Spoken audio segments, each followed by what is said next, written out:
Alright, so in this video we'll show you how to make your own bouncy loading animation. So in the end it'll look something like this. So first off here we'll grab our frame. You can select any frame that you want, but right now we're going to select the iPhone 13/13 Pro. And then you just want to place a circle in the frame. And for this one, we'll make the circle 50 by 50 pixels. And we'll change the fill, so you can go from solid to linear. And select two colors that you want. And you can go ahead and play around with the colors and the linear colors on the circle.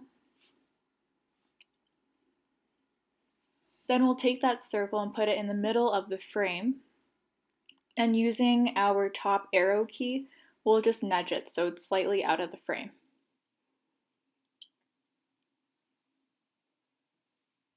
Then if you select the frame on the right-hand side, you'll see clip content.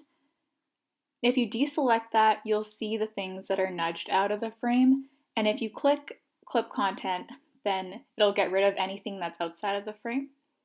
So then I've just duplicated the frame and moved the same circle to the middle.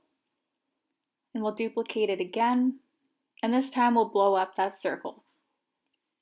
So now we'll make this one 100 by 100 and recenter it to the middle of that frame. And we'll blow it up one more time here. So you can duplicate it by pressing on Option and then dragging the frame to duplicate it, or just selecting the whole frame and going Command-C, Command-V. And here we've just made the circle slightly bigger, so instead of 100 by 100, it's 150 by 150. And we'll duplicate it again. So since we're making this one 100 by 100, I just took that frame and duplicated that one. Then one more time. Except on this one, we'll blow up that circle so that it covers the entire frame. And make sure you blow it up a little bit bigger than the frame itself so that you'll see later when we prototype it, there's no like white corners. So make sure it covers the whole thing, and then select the frame and select clip content so it just fits the frame. So now you should have 6 frames in total, and we'll go back to the first frame and select clip content. I'm just dragging it up a little bit more, then selecting the frame and selecting clip content. Now we're ready to go ahead and prototype it.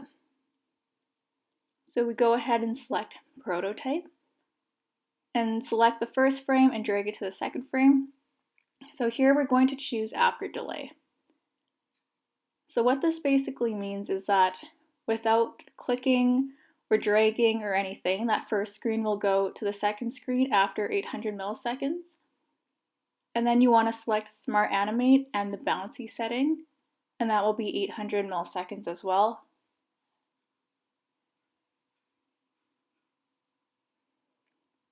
Then we'll do the same thing from the second frame to the third frame.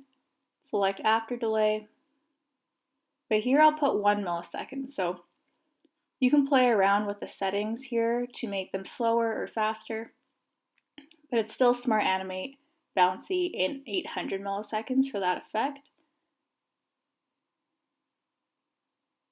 So only the first frame was 800 milliseconds. I just preferred that, so I made it a little bit slower, the first animation, which you'll see once we play the prototype, and everything else was after delay 1 millisecond.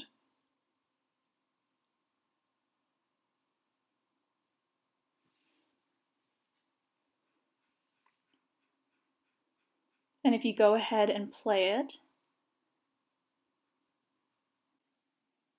and this is the final product. If you have any questions about the animation, you can leave it in the comments below.